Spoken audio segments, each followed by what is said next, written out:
విమోచకుడును పరిశుద్ధుడైన యేసుక్రీస్తు నామంలో మీ అందరికీ ఈ ఉదయకాలపు శుభములు తెలియజేయుచున్నాను. ఈరోజు దేవుని వాక్యము యెషయా గ్రంథము 48వ అధ్యాయము 17వ వచనము.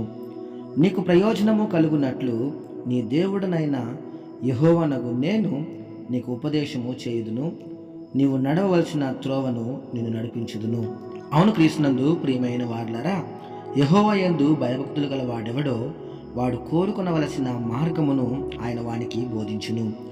దేవుని వాక్యము ఇలా సెలవిస్తుంది, ఆయన నోటి ఉపదేశమును అవలంబించుము, ఆయన మాటలను నీ హృదయములో ఉంచుకొనుము.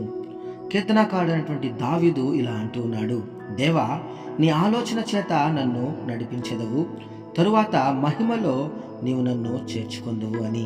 ప్రవక్త అయిన యెషయా ఇలా పలుకుచున్నాడు, నీ పిల్లలందరూ యెహోవా చేత ఉపదేశము నొందుదురు, నీ పిల్లలకు అధిక విశ్రాంతి కలుగును.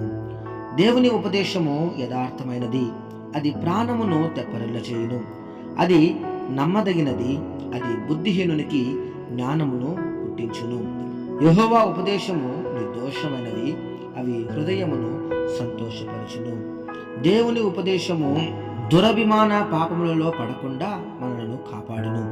యథార్థవంతునిగా నిందారహితమైనటువంటి మనస్సాక్షిని మనకు కలుగు చేయును. ఈ వాక్యం వింటున్నటువంటి నా ప్రియ సహోదరి సహోదరులారా, దేవుని ఉపదేశము మన జీవితాలకు ప్రయోజనకరము.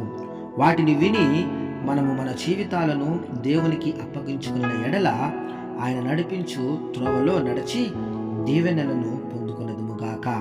ఆమేన్. క్రీస్తు పరిచర్యలో మీ సహోదరుడు. God bless you all.